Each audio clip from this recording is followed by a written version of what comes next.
নমস্কার, আশা করি সবাই নিশ্চয়ই খুব ভালো আছেন। আজকে আবার এসেছি একটি নতুন বিষয় নিয়ে কথা বলার জন্য। এই বিষয়টি নিয়ে যে কথা বলবো সেটি আমার সবচেয়ে ১ম স্ট্রাইক করে যখন আমি এই YouTube ভিডিও বানাতে স্টার্ট করি। YouTube ভিডিও আপলোড করার সময় আমি দেখলাম যে ওখানে একটা ক্রাইটেরিয়া আছে ট্যাগিং বা লেবেলিং। তো সেটা বুঝতে পারলাম যে আ কিছু পড়াশোনা করে যে ওটা কিছুই না, যদি আপনি চান যে একটু বেশি সংখ্যক ভিউয়ার্স এর কাছে আপনার কনটেন্ট বা কনটেক্সট টা পৌঁছায়, তাহলে তাকে আপনি সঠিকভাবে ট্যাগ করতে হবে বা লেবেল করতে হবে। তবে পরে অবশ্য জেনেছিলাম যে এটির ইম্পোর্টেন্স এখন খুব একটা নেই। যদিও আমি খুব একটা টেক সেভি নই।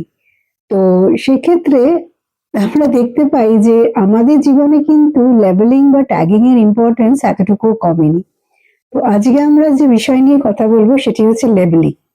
আর যেহেতু আমার চ্যানেলটি প্যারেন্টসদের চ্যানেল, বাচ্চাদের চ্যানেল, তাই আজকে আমরা কথা বলবো যে বাচ্চার জীবনে কি ইমপ্যাক্ট হতে পারে এই লেবেলিং এর।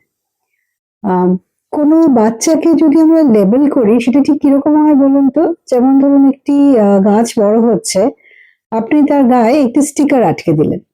সেখানে হয়তো যারা যাতায়াত করছে তারা হয়তো খুব সহজভাবে গাছটার আইডেন্টিটি চিনতে পারলো। কিন্তু গাছটির কিন্তু নিজের মতন করে বাড়তে অসুবিধা হলো। তো সুতরাং এই যে কাউকে আমরা লেবেল করে দিই বা কাউকে কোনো শব্দের সাথে ট্যাগ করে দিই, সেটা কিন্তু আসলে একটি মানুষকে একটি বক্সের মধ্যে ফেলে দেওয়া হয়। সেটি পজিটিভও হতে পারে এবং নেগেটিভও হতে পারে। এই ট্যাগিং ব্যাপারটা অনেকটা যে খুব শর্টে একটা মানুষকে বুঝিয়ে দেওয়া যে, "দেখো তোমাকে বোঝার মতন এত সময় আমার নেই। তুমি কেন এই কাজটা বারবার এরকম করে করো সেটা ভাববার মতো টাইমও আমার নেই। তাই আমার মনে হয় তুমি এরকম, তাই তুমি এরকম ধরনের কাজকর্ম করো।" তো সেই সঙ্গে কিছু শব্দ আমরা জুড়ে দিই। যেমন ধরুন, "তুমি খুব স্লো" বা "তুমি খুব বোকা", "ডাম্ব", বা ধরুন যদি পজিটিভলি দেখি তাহলে, "বাহ! তুমি তো ভীষণ স্মার্ট, তুমি সবসময় খুব স্মার্টলি কাজ করো।" বারবার যখন একই কথা বলা হয় একটা মানুষকে, তখন তার ঠিক লাইফে কি ইমপ্যাক্ট হতে পারে?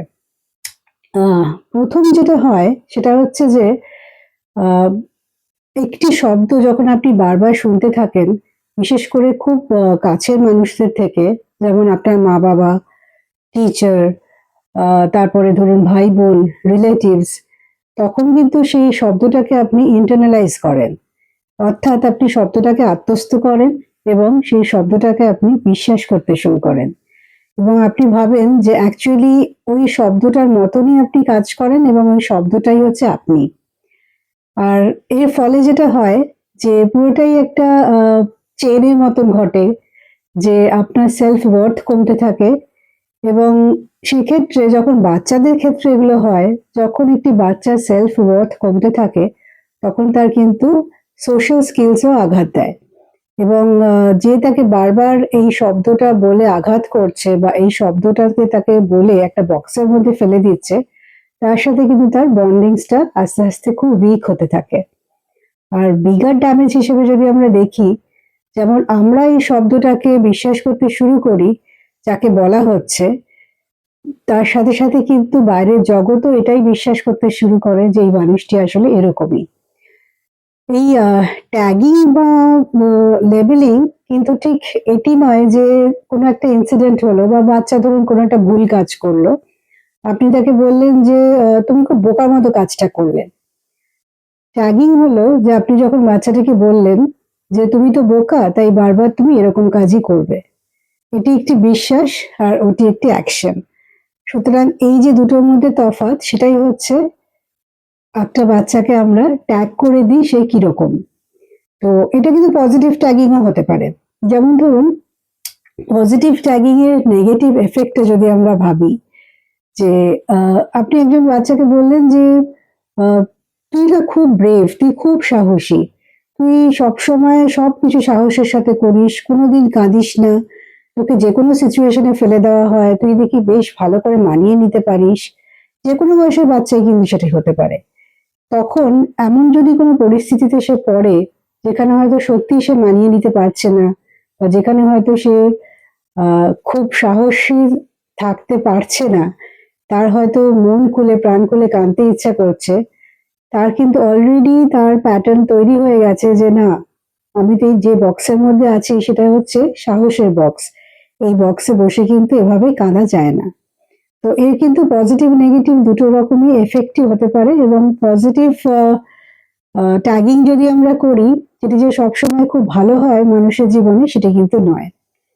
তো এই যে আমি এতগুলো কথা বললাম, ডিফারেন্ট পার্সপেক্টিভের কথা বললাম, তো আপনাদের মনে হতেই পারে যে তাহলে কি আমরা কাউকে কিছু বলতে পারবো না, মানে কাউকে কিছু বললেই সে মনে নিয়ে নেবে।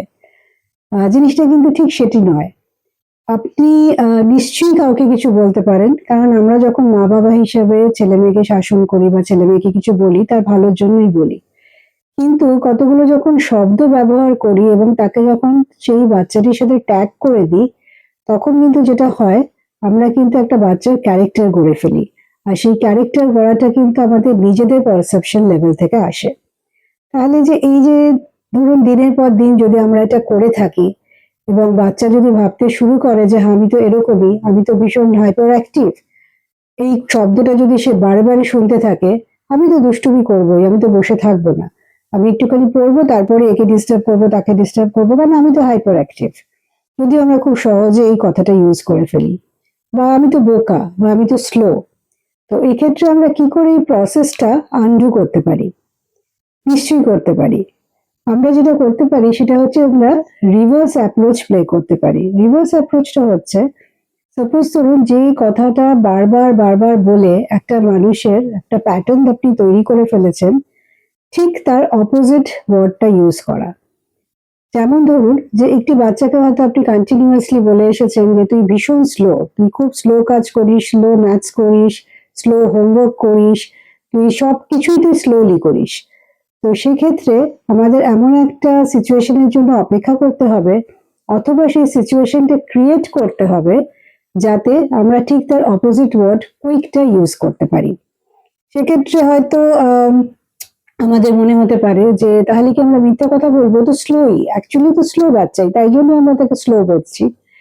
কিন্তু এই যে স্লো সে, এটা কিন্তু আমাদেরই মনে হচ্ছে সে স্লো, সে হয়তো তার নিজের মতনই বেড়ে উঠছে, কিন্তু আমরা তাকে ফার্স্ট করতে চাই, নিশ্চয়ই তার ভালোর জন্যই করতে চাই।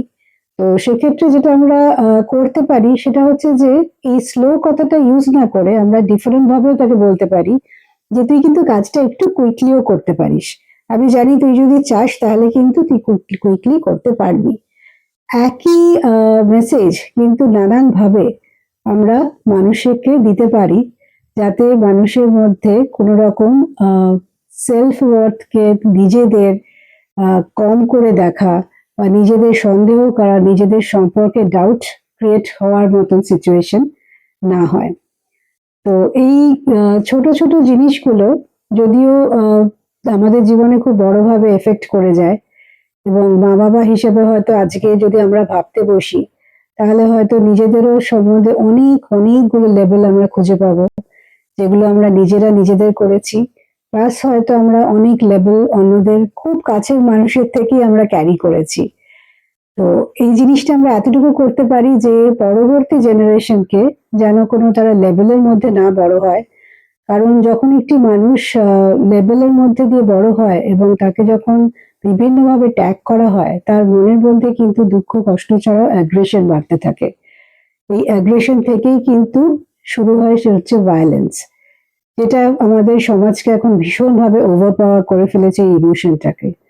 তো এই ইমোশনসটাকে যদি আমাদের সরাতে হয়, বা এই ভায়োলেন্স যদি আমাদের সমাজ থেকে মুক্ত করতে হয়, হয়তো অনেক অনেক বছর টাইম নেবে, কিন্তু আজ থেকে যদি আমরা স্টার্ট করি, তাহলে নিশ্চয়ই একটা সুন্দর সমাজ আমরা রেখে যেতে পারবো।